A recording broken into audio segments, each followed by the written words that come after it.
Hello there, and welcome to the fish barn on this nice, balmy 7-degree morning. I want to head out to the fish barn today and give you a quick update on a project that I started back in December when I rebuilt one of my 29-gallon racks.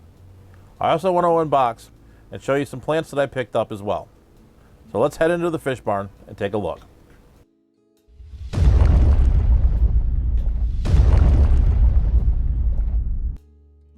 In December, I tore down a section of 29-gallon tanks and rebuilt the rack that you see here.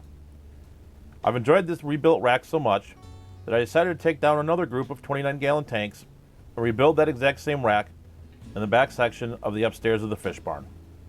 The original rack that was here before was built with cinder blocks, and over the years I have grown to dislike this rack since I didn't design it with a lot of space in between the bottom tanks and the top tanks, which made them really hard to work in. So last weekend, I relocated the fish to other tanks, tore down the old rack, and rebuilt the rack that you see here. Unfortunately, I haven't been able to aquascape these tanks yet, but I did purchase some new plants that I'm looking forward to when I aquascape these tanks. So let's go ahead and get these unboxed. As you can see from the tape on the packaging, it's from the Aquarium Co-op. So let's go ahead and cut into the box.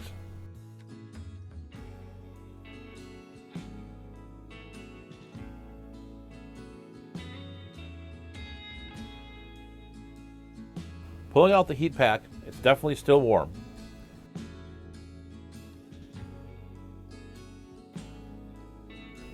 As I remove the packaging, you can see that it's packaged in a nice, insulated, green reusable pouch.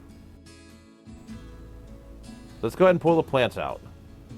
My apologies that this got a little bit overexposed, but the plant in question is a Cryptwendii red, which is one of my favorites. I did end up ordering 8 of these, so let's go ahead and get them out of the package, as well as their individual Ziploc bags.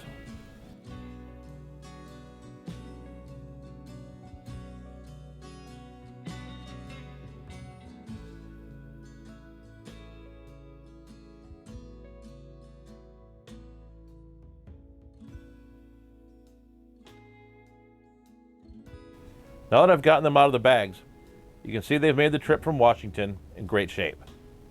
I'm going to go ahead and just put them in a tank temporarily until I'm ready to finally plant them. I also want to give you a view of the middle section of the upstairs as well. The last time we saw this, it was still being emptied of tanks and still needed to be cleaned. This is looking a lot better now, and I'm really happy with the results. It really makes this space look a lot better and really opens up the room. I'm really happy with how this part of the fish room's turned out. I really like that the space is opened up. It really gives a lot more room for viewing all the individual tanks. When the weather gets warmer, I still might change up some of the racks, but for now, I'm going to leave the upstairs as it is. I do want to head downstairs and show you one other thing, and that's this 54-gallon bowfront. This tank used to be on the floor, and above it was a broken 120-gallon tank. I was able to remove the broken tank and was finally able to move this 54-gallon bowfront off the floor. As a result of this, I did have to relocate some fish. I ended up moving my Amica Splendens, which were originally in the 54-gallon bowfront, into a 40 breeder upstairs. And into the 54-gallon bowfront, I did end up moving my group of Limia Islay. I figured these fish needed an upgrade over their 29-gallon tank. I really do hope you enjoyed this little update on the barn. In next week's video, I'm planning on setting up the 29-gallon tanks, as well as moving some of the fish back in as well. So stay tuned for that update. So with that, stay safe, stay fishy, and I'll see you on the next video.